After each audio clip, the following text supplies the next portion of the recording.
no livro de Juízes, Juízes capítulo 6, Juízes capítulo 6, glória a Deus. Aleluia. Juízes capítulo 6. Aleluia, Deus. É um texto muito conhecido. Oh, grande Deus, aleluia. Mas eu creio que Deus, em poucos minutos, Ele pode falar ao nosso coração. Eu creio, Jesus. Juízes capítulo 6.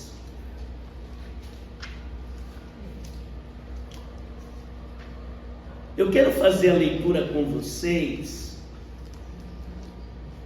E na leitura eu já quero meditar com vocês na palavra de Deus. Amém? Amém.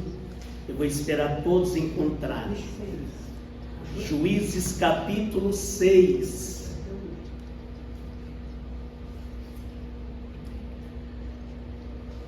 Glória a Deus.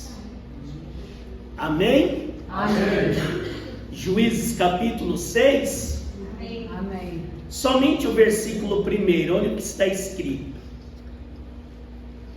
Porém, os filhos de Israel fizeram o que era mal aos olhos do Senhor, e o Senhor os deu na mão dos midianitas por 7 anos. Irmãos, não feche a Bíblia, continue com a sua Bíblia aberta. Olha o que a palavra de Deus está dizendo. Porém, os filhos de Israel fizeram o que era mal aos olhos do Senhor, e o Senhor os deu nas mãos dos midianitas por 7 anos. A primeira lição que nós tiramos aqui, irmão, que alguém poderia dizer assim: por que será que Deus permitiu que os filhos de Israel estivessem num período de 7 anos nas mãos dos seus inimigos? O mesmo versículo ele vai responder. Por que Deus permite que o seu povo ficasse submisso a outro povo, oprimido por outro povo? O versículo responde: porque os filhos de Israel fizeram o que era mal aos olhos do Senhor. Quando a gente não faz o bem e a gente faz o mal, e principalmente diante dos olhos do Senhor, a Bíblia vai dizer que a gente vai acabar nas mãos dos nossos inimigos. E não é porque os nossos inimigos são mais fortes do que nós. É o texto que diz: foi Deus que permitiu que os filhos de Israel estivessem no período de 7 anos nas mãos dos midianitas. Versículo 2. Está com a Bíblia aberta? Amém. E prevalecendo a mão dos midianitas sobre Israel, fizeram os filhos de Israel para si, por causa dos midianitas, as covas que estão nos montes, e as cavernas, e as fortificações. Versículo 3. Porque sucedia que, semeando Israel, subiam os midianitas e os amalequitas, e também os do Oriente, contra ele subiam. Versículo 4. e punham-se contra eles em campo, e destruíam a novidade da terra, até chegarem a Gaza, e não deixavam mantimento em Israel, nem ovelhas, nem bois, nem jumentos. Versículo 5: porque subia com seus gados e tendas, vinham como gafanhotos, em tanta multidão que não se podiam contar, nem a eles, nem os seus camelos, e entravam na terra para destruir. Versículo 6: assim Israel empobreceu muito pela presença dos midianitas. Então os filhos de Israel clamaram ao Senhor. Oh, glória a Deus. Irmãos, parece que a história se repete, sabe por quê? Quando Israel se sentiu oprimido, porque o interessante desse texto, irmão, que os inimigos de Israel, eles não tinham só o prazer de saquear aquilo que Israel tinha.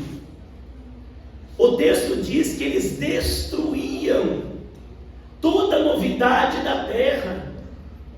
Tudo que Israel plantava, o inimigo chegava lá e destruía. Porque o inimigo não queria ver Israel prosperar. Porque o inimigo não queria ver Israel sendo abençoado por Deus. Você percebe que as atitudes dos inimigos de Israel são as mesmas atitudes do nosso inimigo. Porque a gente acredita que João 10:10, quando está escrito que o ladrão, ele vem para matar, roubar e destruir, a gente acredita que é o próprio diabo que vem para matar, roubar e destruir. Assim eram os inimigos de Israel. Tudo que Israel plantava, o inimigo destruía. Tudo que Israel semeava, o inimigo destruía, ao ponto do texto dizer que Israel já estava se empobrecendo. Só que o texto diz que quando eles chegaram nessa situação, eles começaram a clamar ao Senhor. Você percebe, irmão, que muitas vezes a gente só deixa para clamar a Deus na última hora. Israel parece que acordou tarde. Aquela luta de Israel, aquela provação de Israel, era uma permissão de Deus. Por quê?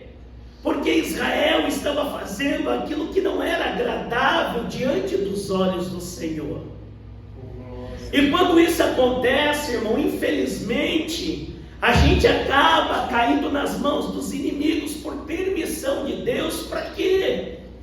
Para que a gente possa, meus irmãos, para que a gente possa despertar, para que a gente possa voltar a buscar novamente a Deus.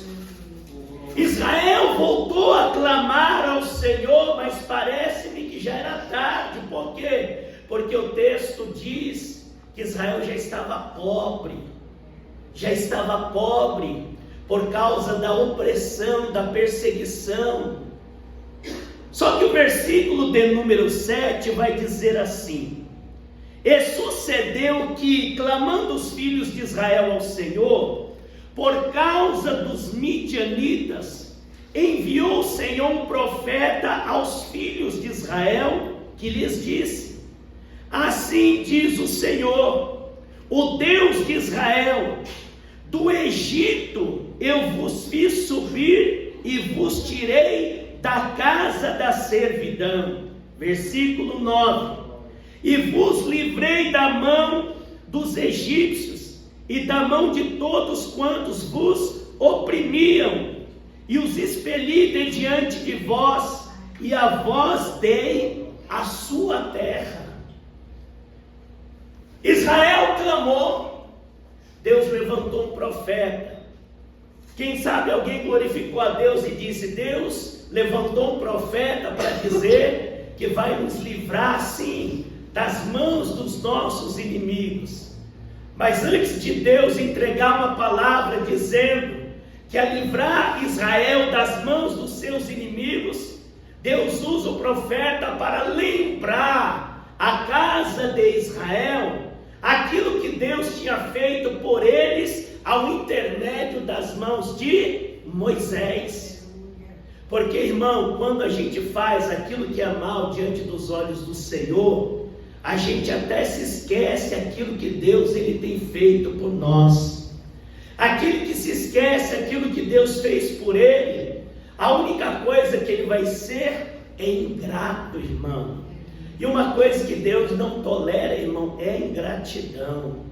Porque, irmão, mesmo o homem sendo ruim, não merecendo, Deus tem abençoado a vida do homem.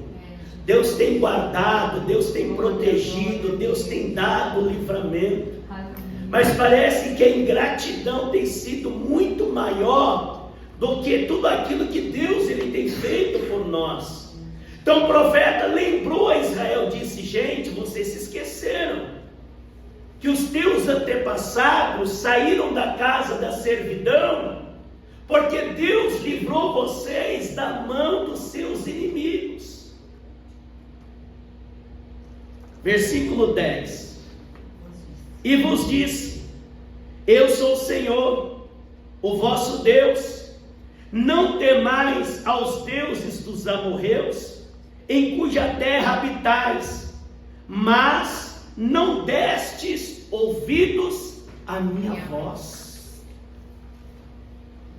Irmãos, aqueles que deixam a Deus só têm a tendência de piorar, de cair, de sofrer.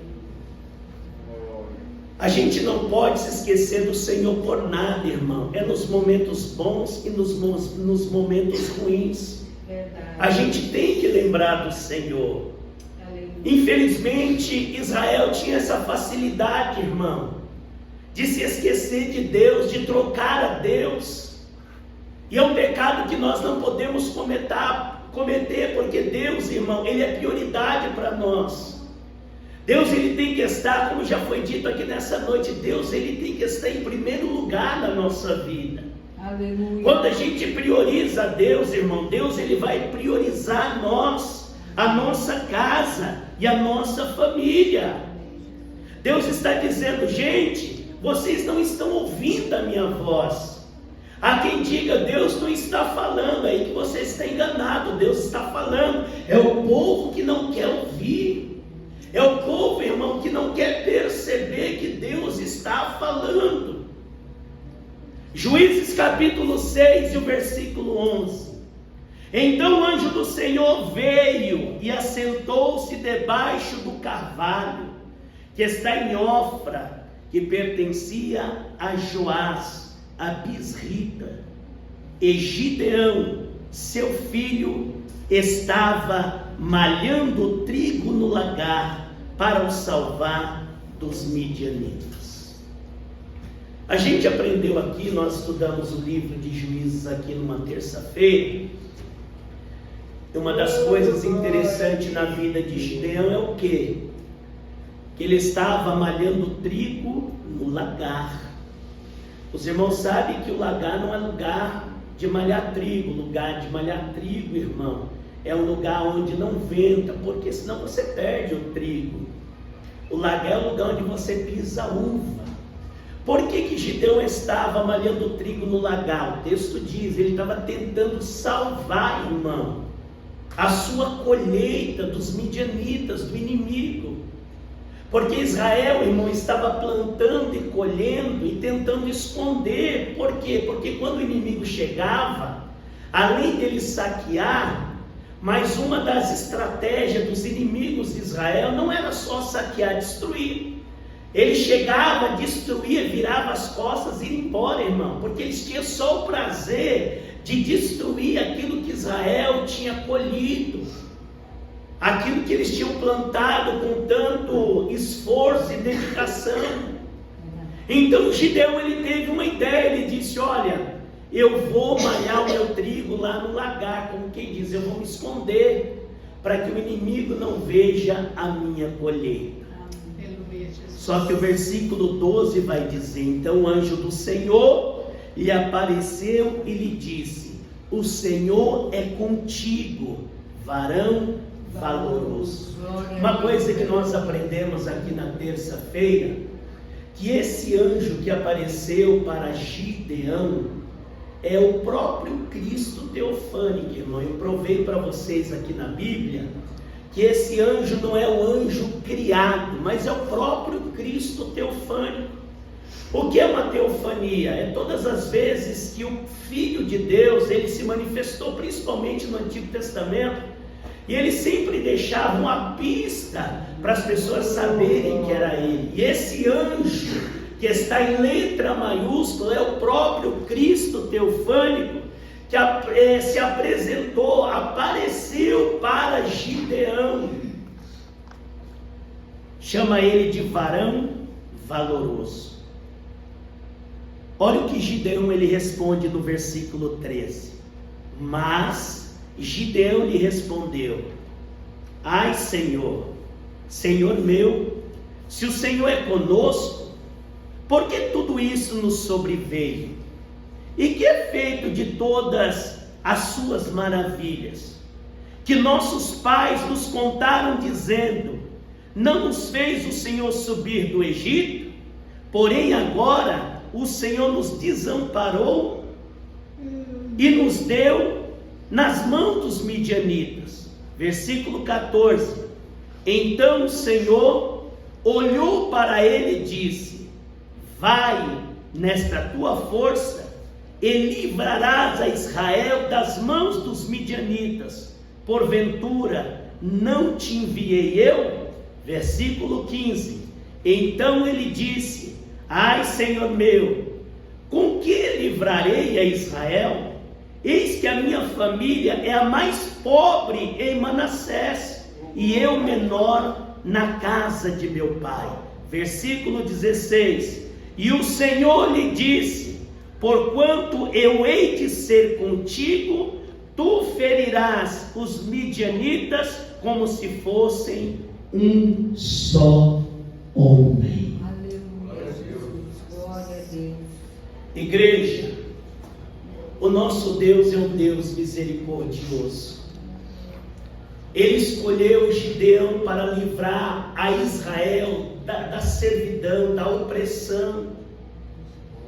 Percebe que Gideão, ele diz para o anjo teofânico, ele disse: olha, eu sou menor da casa do meu pai, como é que eu vou livrar Israel das mãos do inimigo? E Deus estava dizendo: eu sou contigo.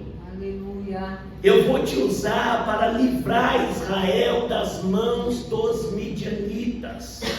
Eu preciso finalizar agora, mas eu tenho que deixar algo muito importante para vocês. Juízes capítulo 7, está com a Bíblia aberta aí? Amém. Irmãos, a palavra de Deus aberta é a revelação de Deus, ela penetrando no nosso coração e a gente sendo abençoado.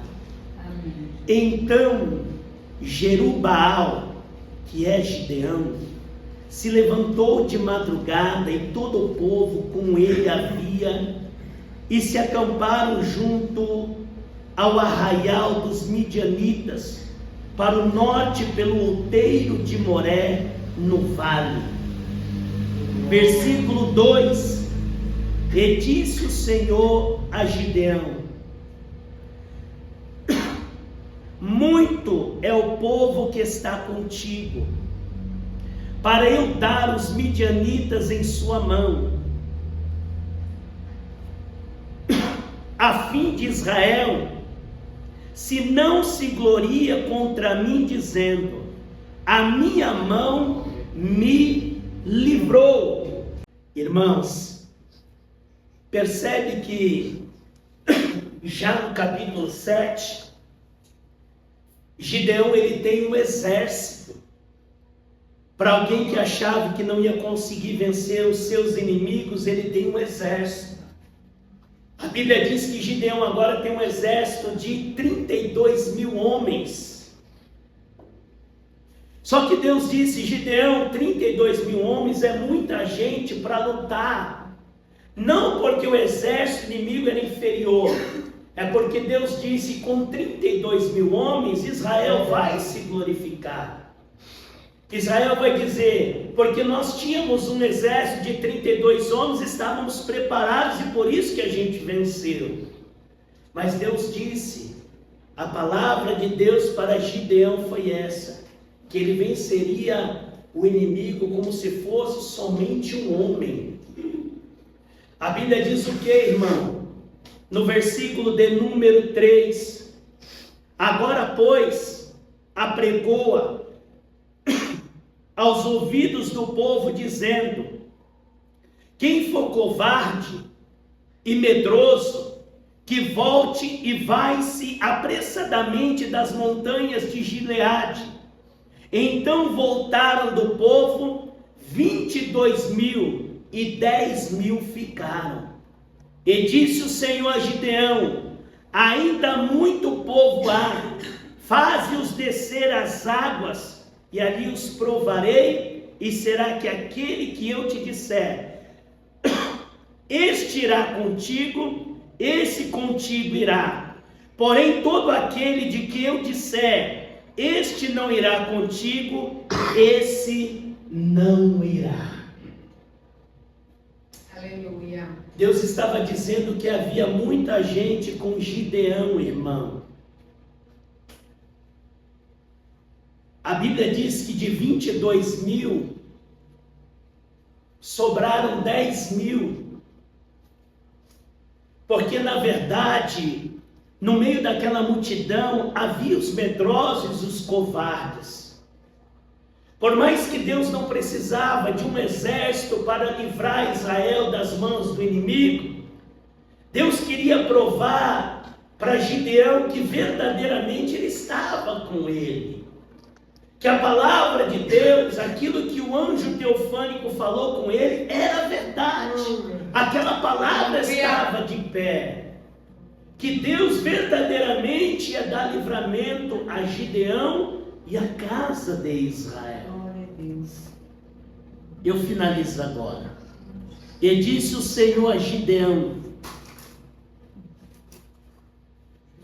ainda povo há, faze-os descer as águas, e ali tu os provarei, e serás que aquele que eu te disser, este irá contigo, este contigo irá.